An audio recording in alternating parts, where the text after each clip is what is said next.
today I'm going to do some of my tips and tricks on how to get PR. And before I start, how many of you are founders in the audience or work at a startup? And how many of you are investors? Okay. Okay, a little bit about my background. As Zafar said, I'm the director of PR at 500 Startups. So I run PR for the 500 brand and also provide some portfolio support. Born and raised in Silicon Valley, I went to USF for college and majored in business. And I've worked with the top VC firms over the past 6 years, like DCM Ventures, General Catalyst, Bain, IVP, et cetera. So here's a brief agenda of the topics I'm going to cover.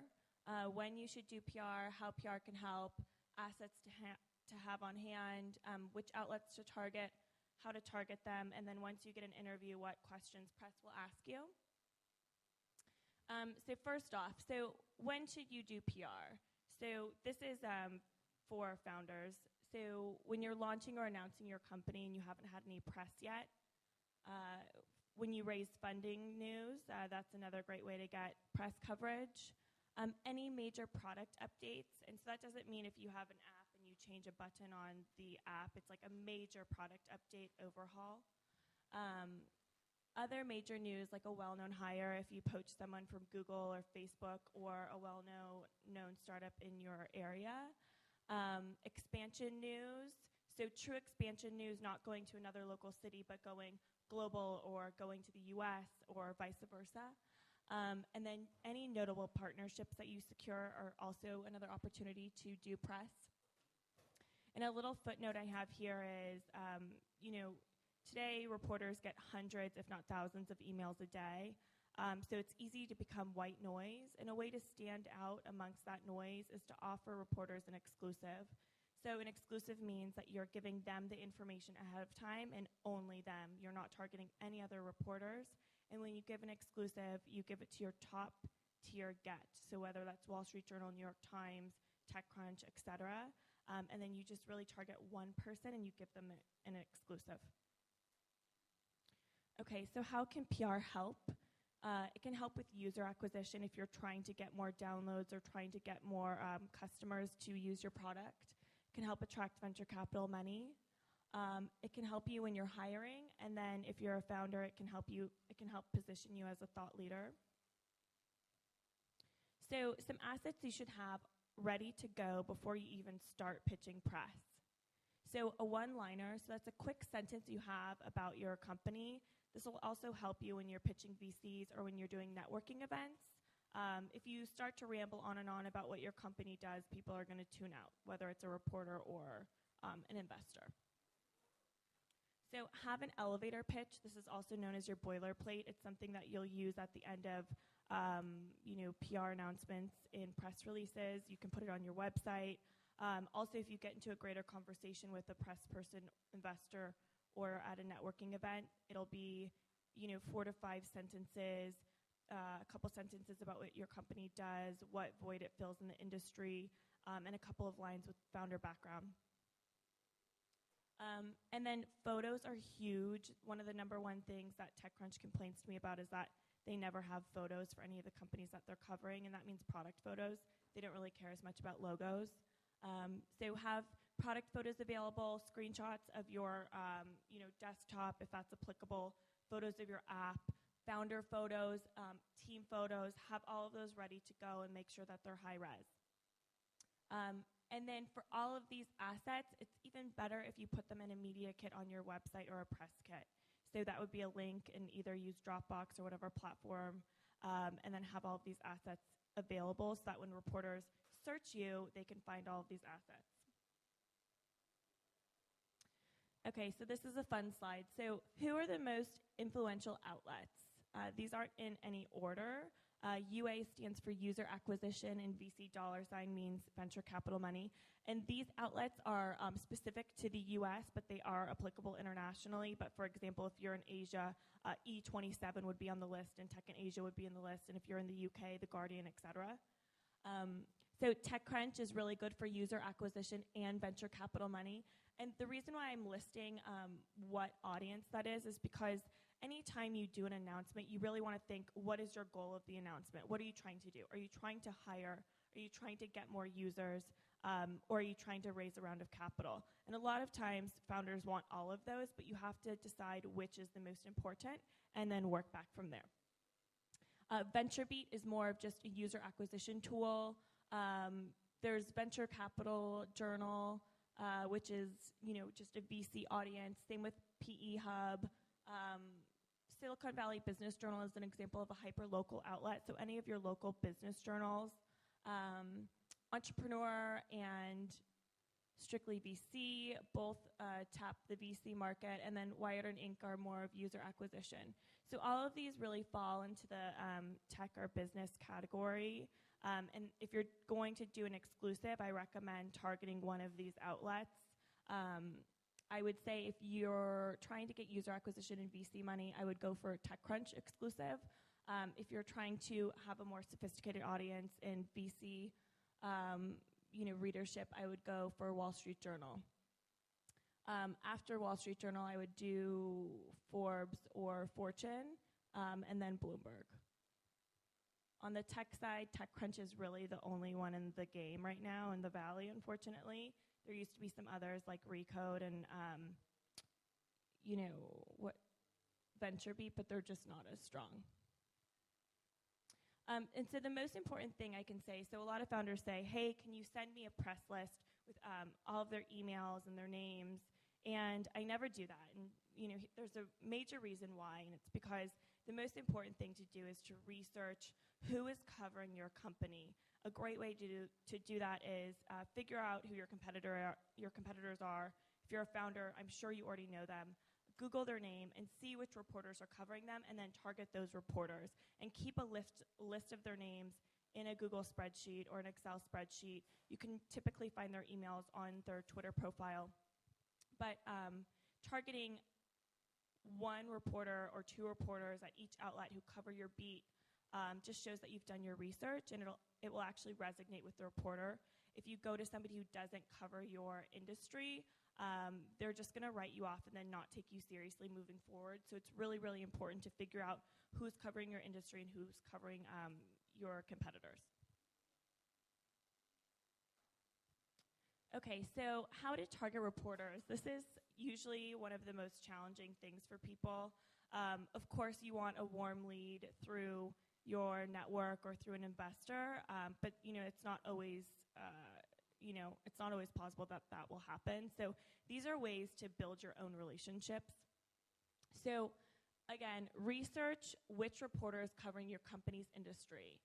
It's really important to remember to not stalk them, which means don't email them, tweet at them, friend request them on every social media platform all within the same day, because that's going to overwhelm them and make them think that you're a rookie.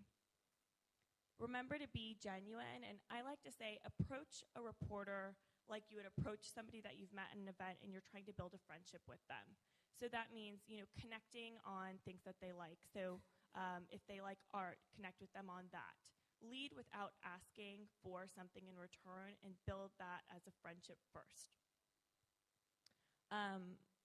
Networking with them at tech events is a really great way. Some people aren't fortunate enough to go to tech events, or they don't live in an area where they do have tech or VC events, and they're stuck with just email. If you do have access to events, that's an amazing way to network with reporters, because, again, you can connect with them as a person. You can meet them face-to-face, and when a reporter knows your face, they're going to start responding to your emails, and that's a really great way to build relationships. So engaging with them over Twitter. So a lot of writers, they're getting younger and younger, and they're going to other platforms besides email because their inbox is filled with, like I said, hundreds of emails a day. So if you target them via Twitter, and some even respond on Snapchat, that's a great way to kind of stand out. And you'll know which reporters on Twitter respond, and that's if they're not following you and they accept a direct message, that will mean that they are okay with getting pitches via Twitter. Also, when we're talking about Twitter, make sure you build up your own personal profile, follow relevant people in the industry, follow press, follow VCs, follow other well-known founders, and make sure you're being interactive. So retweet, create your own tweets, respond to articles and say, hey, this was a great piece, here's my opinion, and just get really active on platforms like Twitter and LinkedIn. And so if you are going to send an email to make a pitch, keep it really, really concise. So if you start off by sending a 6-paragraph email, they're not even going to read it because they just don't have the time.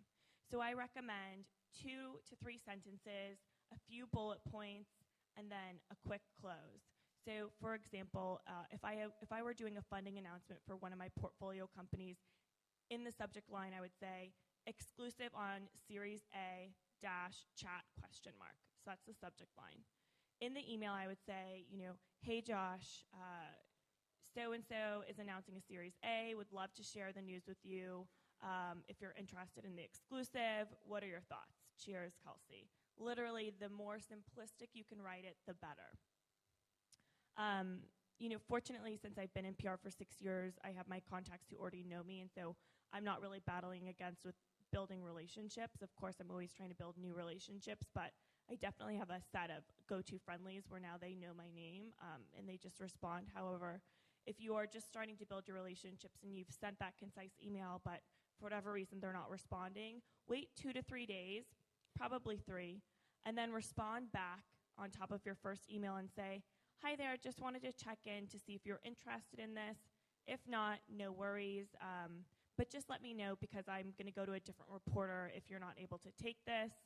Cheers again, Kelsey. And then if in another week they still don't respond, send one more email and say, hi there, any thoughts on this? ? Keep it concise. If by that 3rd email they still haven't responded to you for the exclusive, that's when you know it's time to move on. When you're following up, don't follow up every day. Give there a buffer time because they might be traveling. And monitor other things like when Google I/O or major conferences are going on, it's not the best time to pitch them. And one question that founders always ask me, they say, should I hire an agency or should I be building these relationships myself? And I think it's really, really important for founders to build their own relationships because when they go on and they have an exit from their current company, they can take those relationships with them to their next endeavor. Also, if you're pre-Series A, it's best to either work with a consultant to do your PR or hire somebody in-house who can do not only PR but run your social, your social handles and your, marketing campaigns, and so that, when you're spending that money, you're not just spending it on just PR since, a lot of startups don't have the luxury to hire an agency, which are typically, 15 to 30K a month. So I recommend that when you get to a Series A financing round, that's when you can start thinking about bringing on an agency full-time. Okay, so you've finally scored an interview. So here are some of the questions that they are going to ask you. So the basic 101s of your company, so that's your boilerplate, your one-liner, have those down pat, lead with those. Even if they know your company, just give a quick refresh that's concise and to the point. If you're announcing funding, they're going to ask you how much you've raised and if you're raising again soon. They'll probably ask you what your valuation is, which I recommend that you don't disclose. And also, if you have other founders and you already have investors, just make sure that you guys are all on the same page before you start disclosing financing rounds, etc. So what problem are you aiming to solve? What made you start the company? Kind of like your founder story, anything interesting like where you went to college, if you've had prior startups, or you came from a major company like Facebook, Google, etc. Who are your main competitors? This is a question that founders often hate responding to, and I've been in interviews where the founder would just circle around it, and finally the reporter got so annoyed and was like, okay, seriously, you just need to answer the question. So, if they ask you who your competitors are, be prepared to respond, and it's okay to respond. Don't say anything negative about them, and use it as a hook to say, if I were Uber, okay, Lyft is our competitor, however, we are different because X, Y, and Z. So use it as a tool to hook into your differentiating factors. And then numbers and statistics, reporters eat that up. So user numbers, growth numbers, and any statistics you can give them around the industry. You don't have to disclose, I have 100,000 users monthly, but what you can say is we're growing at 20% month over month. So there are ways to frame statistics without disclosing too much information. And again, check with your team before starting to disclose numbers. And then if you don't have an answer, if you're not sure if you want to disclose something, it's perfectly acceptable to say that you'll get back to them via email. Okay, so does anybody have any questions, either specific to their startup or specific to being a VC partner? These were mostly applicable to founders, but there are definitely different techniques for VCs if you're looking to get some press attention. For example, if you're looking to draw in entrepreneurs, you're going to want to do a lot of work with TechCrunch and VentureBeat. If you're looking to build yourself as a thought leader so that you can get more speaking engagements, so that you can raise another fund, that would be more Wall Street Journal, Forbes, and Fortune. And then another thing I forgot to touch on is when you're positioning yourself to be a thought leader, there are a lot of outlets that take contributed content. For example, TechCrunch has a contributors column, and John Schieber runs that. And basically, you write an article, and then you email it to him and hope that he will run it on his site. What they look for at TechCrunch for the contributor column is they don't want it to be self-promotional. So don't hawk your own product. And then link to other industry news or reports. So a lot of links is what TechCrunch is looking for. But VentureBeat and Forbes and other publications like Inc. Take contributed content as well. And that's a really great way to position yourself as a thought leader.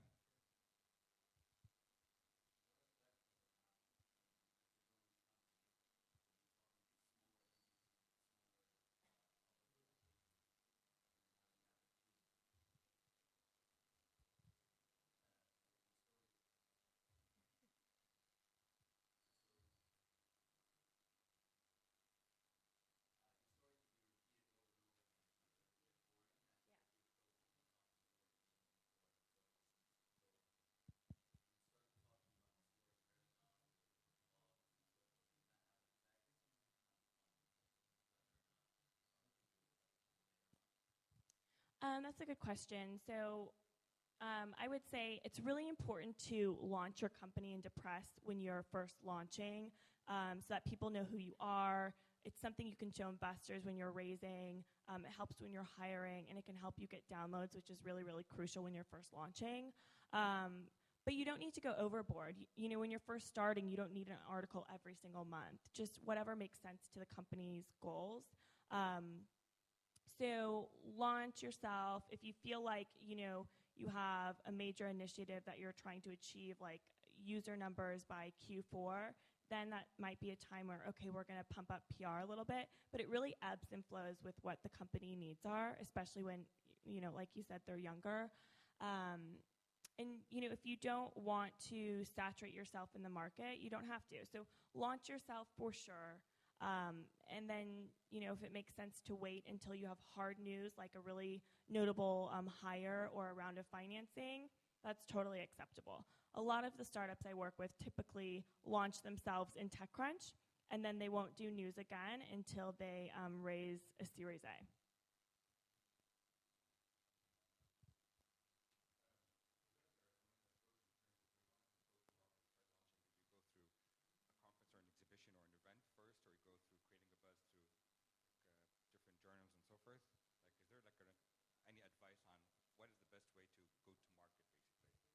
Sure. So do you have a company? Or are you just asking? It's a startup company as an app. Okay. So I've had a lot of people ask me this question, whether they should launch at a conference or they should just do a news, circulation around the announcement. And, I've heard a lot of feedback that the costs that go into exhibiting at a conference doesn't really pay off in terms of ROI. So I would recommend that you build a really strong exclusive with your top outlet, whether that's Wall Street Journal, a hyperlocal outlet here, or a TechCrunch. Give them an exclusive. It'll incentivize them to launch on a certain date. You can build out a really lengthy piece. You can tell your founder story.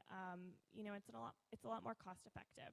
And you can even go through a demo with the reporter when you're building out your story, and they can inlay screenshots and images of your app, which I feel is a lot more effective. I think, as you start to grow and you have more capital under your belt, exhibiting at different events like CES and Launch Festival makes sense. But I wouldn't, bend over backwards to do that really early on.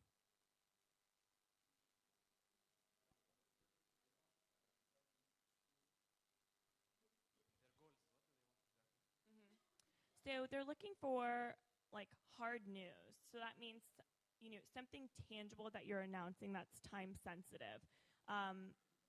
So launching your company, you've never had press before. You want to give that exclusive to them, which will be a full write-up on what the company does, what problem you're solving, the founder background, etc. Or something like funding news. So they're looking for something that's like hard news. Other ways to get coverage without hard news would be something I call newsjacking. So if something is time sensitive and happens like, it's leading up to the holidays and you have a consumer-facing product, you can start reaching out to reporters and say, hey, like I have an idea if you're doing any holiday guides or gift guides, like here, include my product. It's something that, moms really love. So weaving your story into something that's time sensitive is another way to get press if you don't have hard news yet. But if you're trying to build out an exclusive, you definitely have to have like solid news that you're giving them. Another example would be if you have a report or statistics on like an industry trend, that's another way to get their attention as well.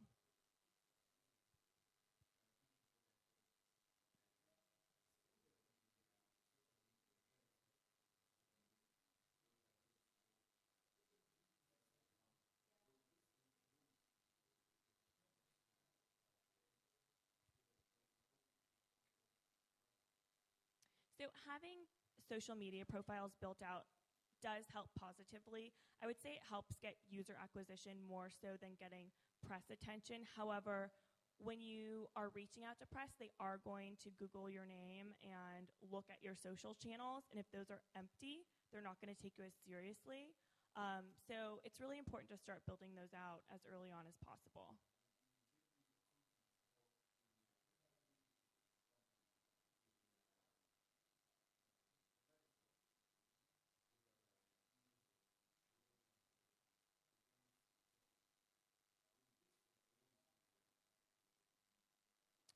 I think so. If you're posting photos from an event that your company threw and it was a great turnout and really amazing people went to it, it just solidifies you as a serious company. So, the more social media you do, the better, in my opinion. But I would have, one person, two max internally running it just so that it's a consistent tone of voice and just to make sure that everything is appropriate. So I think it's really important that when you're building out a social media strategy, you go with, okay, what is the tone that we want? Like, who is our target audience that we're talking to? Are we talking to the consumer, or are we talking to potential partners that we want to have? And then also strategize about a cadence. So, for Twitter, I recommend 2 to 4 tweets daily. For Instagram, it's, a photo every few days. LinkedIn, it's just publicizing articles that you've gotten or thought pieces that you've written. So I would build out a strategy and then just make sure that it's consistent because when people tweet like 20 tweets in one day and then go dark for a week, it doesn't look, proper.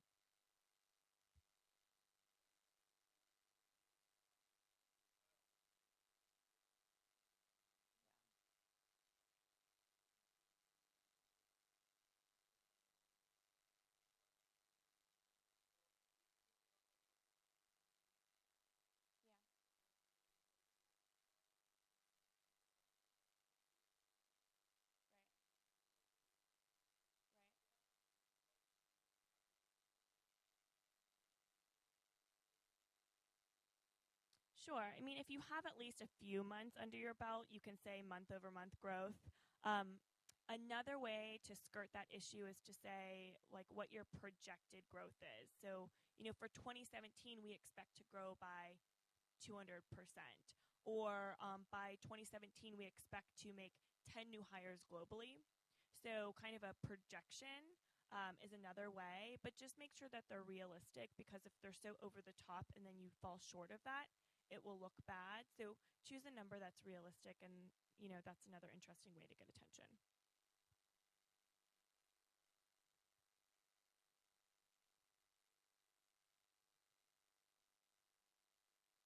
I would leave it off until they ask for more information, because a lot of time, if the reporter doesn't have your email already and there's an attachment, it will make it go into spam. So one way to get around that, if you really want to include photos, is either a Dropbox link or a Google link into the actual email versus an attachment. But I would say, hold off on sending the press kit, because it will overwhelm them until they show interest.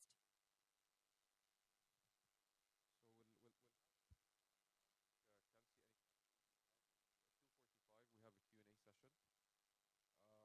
much. Thanks, guys.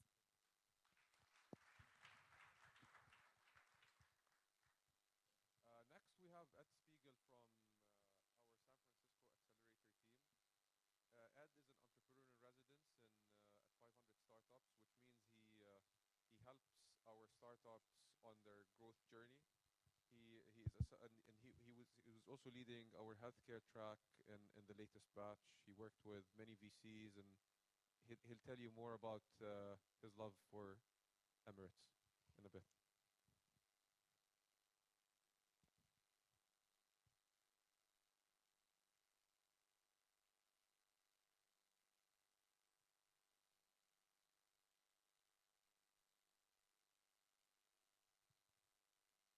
All right. Well, is this working? Hello? Okay, great. Great to be here. Great to be in Dubai. First time here, and just a wonderful place, and learning all about Dubai and what's happening here in the startup world. I'm going to be doing two presentations here. The first one is going to be about how investors look at your startup, and the second one more tactical about how you can sort of speed up your round as you're trying to raise. I guess initially, as an introduction, I am Dutch American, was born in the UK, and then studied civil engineering at Duke University in the US, and finished my MBA at INSEAD in 2006.